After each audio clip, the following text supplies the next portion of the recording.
All right, back again, Luke here. And as you can see in front of you, today I thought we could go over this beast of a monstrosity here. This is the Namco 246 Driving Arcade PCB. And what I wanted to do is share with you a little bit of how to wire this up, or how I wired this up, and some problems you may run into when trying to get this thing going. Currently in this board, this was originally a Wangan Midnight Racing arcade PCB, but I have the notorious or infamous Ridge Racer 5 arcade battle game in here. And the reason why I say that is because this game is one of the most difficult ones to get running, just due to the amount of complexity and coding that is in the dongle here, requiring it to have a completely working, fully connected steering PCB in order to get this thing to start up. So I'll go over some of that and share with you some of my ideas and some of my thoughts, as well as some tips and whatnot to get this up and running. This is all off the cuff, so there's bound to be mistakes here and there, but we'll do our best. The first thing, once again, like I said, this is a Ridge Racer 5 arcade racing game right now. And in order to get this running, you will need this, which is the steering PCB, or steering board. Now, this board is originally from a Wangan Racing game, but it will work with Ridge Racer 5. And I believe that there are 2 or 3 of these similar boards here made by Namco that you can use interchangeably. The most difficult part about these is the wiring. And although Namco did put some of their wiring pinouts in the schematics, they didn't really label them. So what I thought I'd do here today is show you what some of these pinouts are and what they do, where they go. So without further ado, let's just kind of go over the steering PCB since we're up here.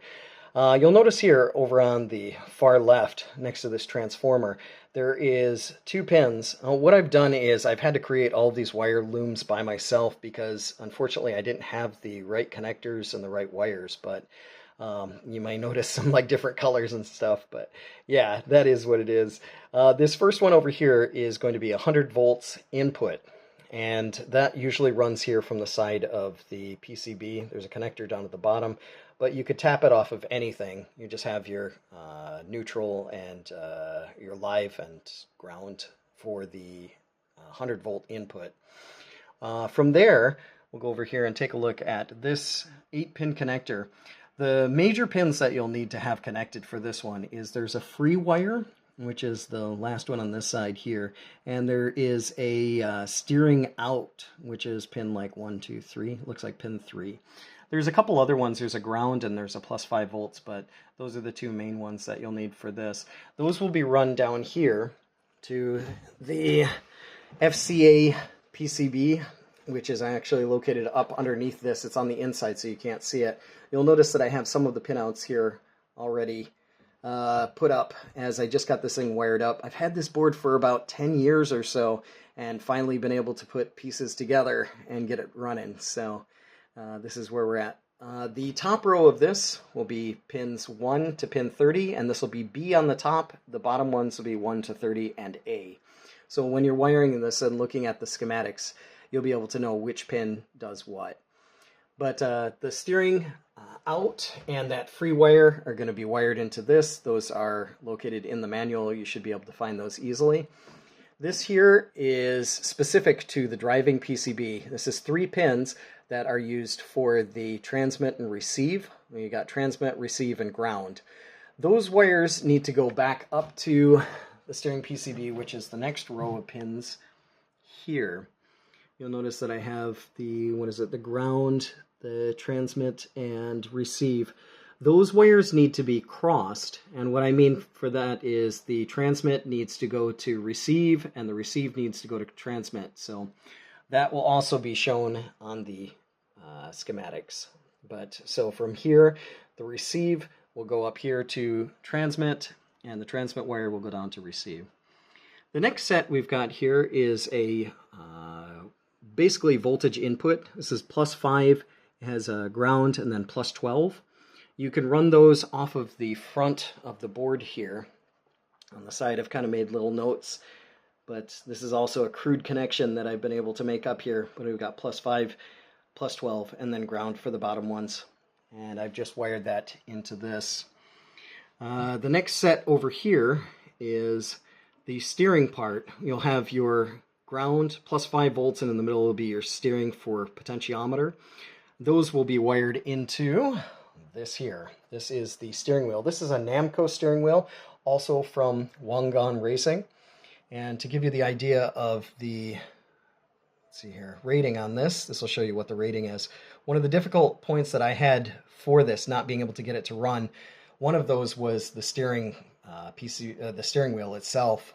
It wasn't being registered with the steering PCB, and I think it was because of maybe the voltage or something to that extent. The wires that are here will be run all the way to the back here, which is the pot in the back. And we'll go over some of the problems that can occur with that in just a moment. Finally, we'll have the motor plus and minus. You'll notice pin 1 is going to be plus, and then pin 2 will be minus. I've got those routed in through another harness here, and those are connected here to the motor. Once you get all that set, you should be able to get this working if everything is connected properly and the board is working correctly.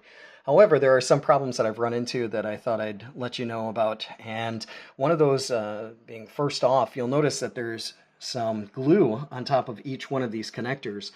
The reason for that is originally when I had this wired up, it did start up, but soon after the first vibration it hit, the board threw up a, what's that, motor error 20. And what that means is there's a connection issue or the board is bad. So after checking the board, I found there was no problems with it, but after wiggling just a couple of these wires, they weren't making the best connections. So I've glued these in to make them more solid in each place, and that made a tighter fit, keeping the connection there. There are some issues that'll happen with this board error. You'll run into a lot of different board errors. There's like a board error 20 or motor error 20, motor error 14, 13, etc. This is one of the other problems that can happen back here with the potentiometer. If the pot is not working or the pot goes bad, it will throw up a possible motor error 20. Or if the board doesn't get a proper connection, it may throw up a motor error 14. So all of these connections need to be 100%. They need to be verified. You can verify it with using a continuity meter to make sure they're making a connection, voltage testing, etc. And it should be okay. But it was a nightmare getting this to run, and it still is a bit of a nightmare because this is quite finicky. It's a very temperamental bit of hardware here. The dongle itself, I've put a piece of metal. This is a piece of aluminum. It's a little bit of a thicker kind of aluminum for it. The reason why I've done that is you'll notice that the dongle actually sticks out quite a bit, and originally these PCBs had no cover for it because they were in the back of cabinets, so there was no need to cover it. But having this exposed like this, all it would take is just something to drop on top of that, and yeah, the game would be useless. So I'm in the process here of creating a little bit more of a cover. I think I'll create something that goes underneath it as well as like a support. But you'll definitely need the dongle. It has to be clean. If the dongle is not clean, you may get a constant beeping error, and you'll have to take it out and reposition it. If it isn't fully pressed in and making contact, the disk drive will stop halfway, which it's done on me several times here. The FCA PCB has a JBS out here. You'll notice that it actually has wires connected to it. You can remove this clip if you don't want to make your own kind of modified hack job, whatever, connector. You can remove this and use a printer cable connector and solder it right in. It should work fine. And this is where the USB, well, it's not really USB, but this is where the JBS connection is going to go. I've got it wired here for mono sound, and this is going to be our video out. I'm using a Dell monitor, but unfortunately this particular monitor uses has some sort of problem with the signal, and it does like pixelation, like retention, like ghosting, and it'll actually keep the image on there for quite some time, which makes it really difficult to see, because when the screen goes white you can still see the pixelations on the outside. I'm trying to see what else we need to discuss. These pins here are all going to be for your throttle, acceleration, brake, coin in, shift up, shift down, and I think that's about it. Also the other pins that you'll use for the steering PCB. But those are all explained in the manual. So without further ado, I figured we could go ahead and get this thing started up. I'll let you see what it's like in action. And there's a small chance that it may not fire up the first time. And that is based off of a lot of the things that I've said already with the temperamental issues and the pins not making correct contact. We'll hope for the best. Go ahead and fire this on. The other point here is, let's see, you'll know that the board is working properly when you take a look at the top of it. It has a boot sequence. Maybe I can show you that. You can hear 6 beeps. Those 6 beeps are normal. If you have this plugged in and you're trying to get this to start up, it's essential to try and have the speakers hooked up as well, just so you can hear what it's doing. But it's flashing green light and red light. It'll continuously do that. And you'll notice that the disk drive will come on. It actually has a black screen for the longest time. And this actually looks like it may be having a disk drive error, possibly. So no, it's okay. Then it'll go to a white screen. You'll notice up here, this is going to go from red when this pops up. Here, it's going to go red, and it'll start beeping. The steering wheel is going to turn probably just a little. Sometimes it won't. But you'll also notice that there's if everything is okay, there'll be a white line that moves its way across the bottom of the board, or across the bottom of the screen, my bad. This will let you know that it's checking the steering, making sure that the steering is connected to the steering PCB. There's no trouble. Light is still red here. Once it goes all the way to the end, it will boot into the game. This light will stay red. And it will count down. If it doesn't find the motor at any point in the game, it will actually shut down and say motor error 20. So there's the Ridge Racer 5. The next important thing that you need to do, at least I have to do with mine, is I've created this here, which is the service test menu switch. And those are also, yeah, I should have mentioned that, those are also wired into this section over here. The service switch needs to be, or the test switch needs to be grounded out completely, like fully to ground, in order for it to come up into the test menu. But every time I turn this on, because it has a dead internal battery, it has to be readjusted. And if it isn't adjusted before you start the game, the handle will swing hard right, and it'll make a huge banging sound, and it'll get stuck there, so you need to adjust it. The easiest way to do that is go down to the I/O test. You're going to go to the IF initialize. Click on this, and you'll see that it has a few different positions here. We're going to try and straighten out the wheel the best we can. This says -20 right now. We're going to hit the enter button again, and you'll notice everything down here is essentially 0. Even though it's twitching just a little bit, that's fine. But if you don't go through that IF initialize, like with gun shooting games or other Sega hardware, etc., you'll wind up having the balance all off. So we are going to press up and enter on this, and then we can just exit out of this. Changing our switch down to off will allow us to play the game. So that's kind of it in a nutshell to get this thing going. All of this is all handmade, like a bit rough, but it works out. This is my kind of homemade steering shifter for right now. I think I'll get a proper one in the future, but it works. I guess the only thing we could do now is just to try and show a little bit of gameplay on it and give it a go from there. So flip this off. Put the speakers out here. It may be extremely noisy just because of the fans. Hopefully you'll be able to hear something. I don't know where the best place is.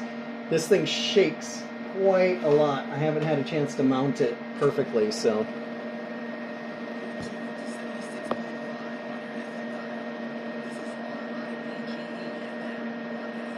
See if I can turn off the lights. This is about the max volume for this right now.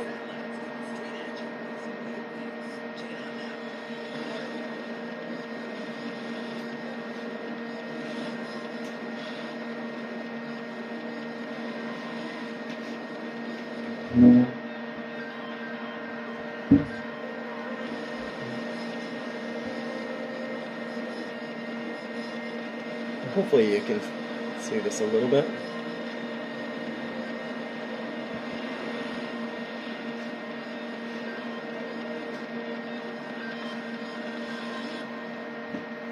Turn off those lights as well.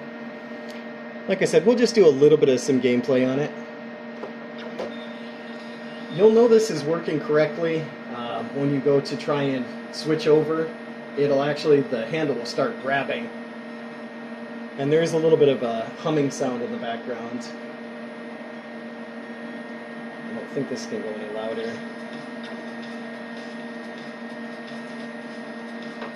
Let's go with manual transmission, I suppose. I don't know if we can do this with one hand. Just do easy route. But yeah, this thing bounces all over the place. This is an awesome game, by the way, but we'll have to do some actual gameplay soon.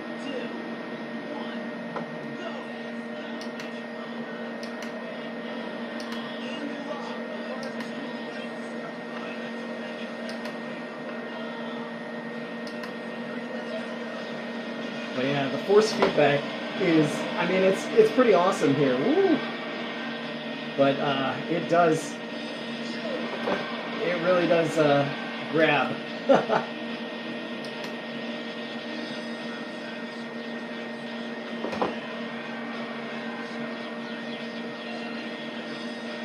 See how far we can get.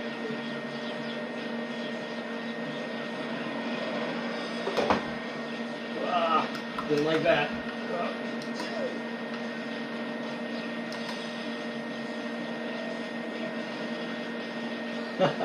This is kind of hard. Just one hand here, trying to keep everything held down.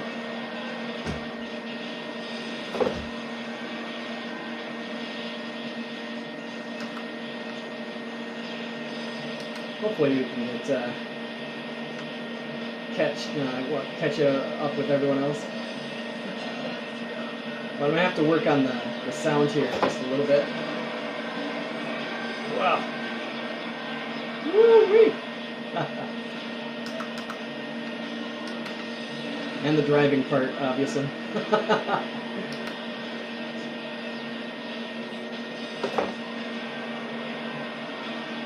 Come on. This car slips all over the road. I don't think we're going to do so well.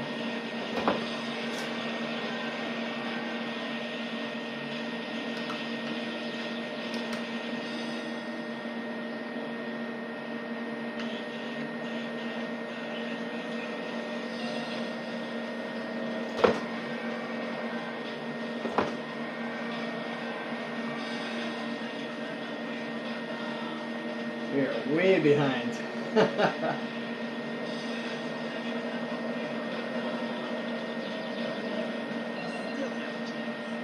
Still have a chance. This guy is super optimistic.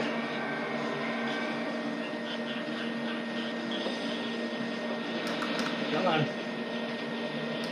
I still need to bolt the steering wheel down here, so it is a bit tricky to keep it from moving. I just wound up getting this thing wired up, so.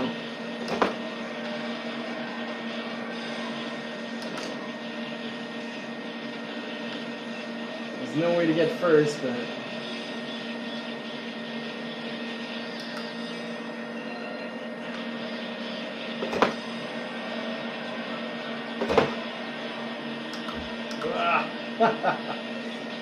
Good times.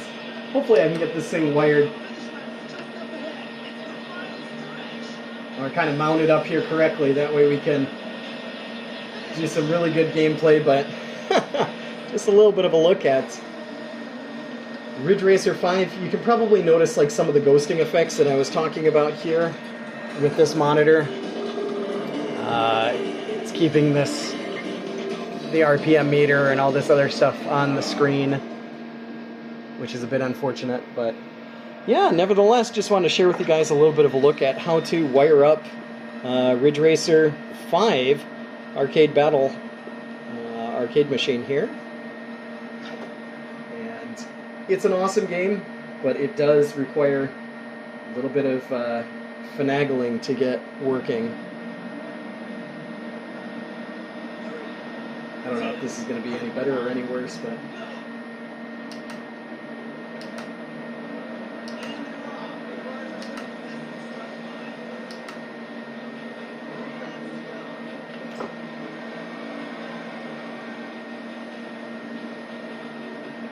yeah, this force feedback, it really grips. Woo-wee!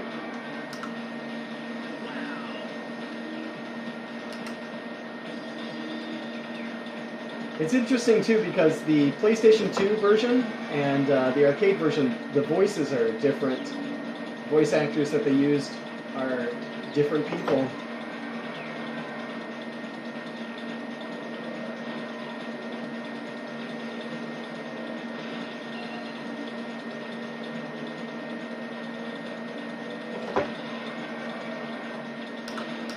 Come on.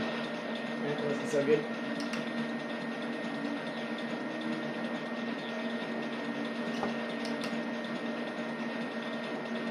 But yeah, this game is awesome.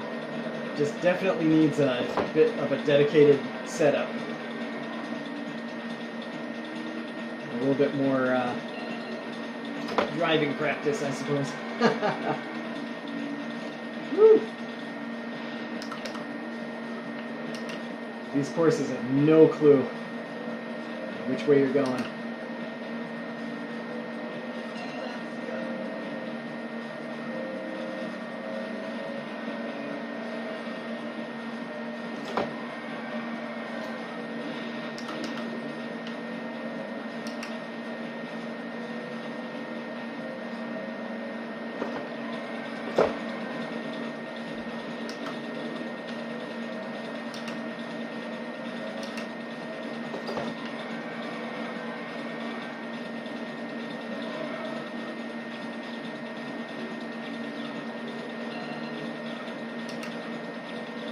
Come on, can we catch up?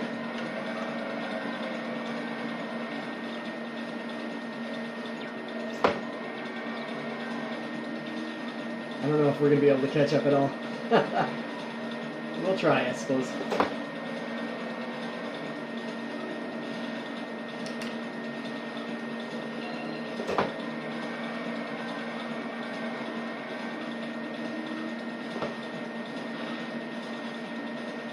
Come on.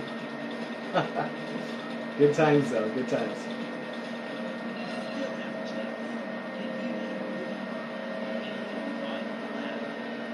Definitely need to learn these courses a bit better.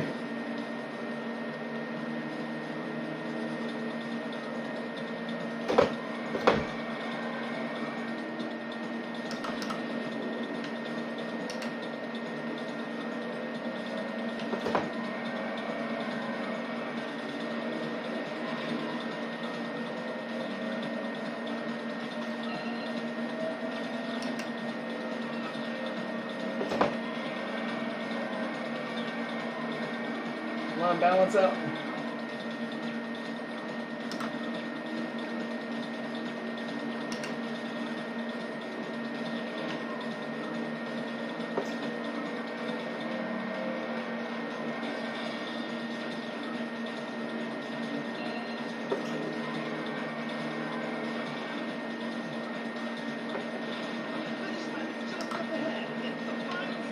Looks like 5th is the best we're going to get here for right now. Woo!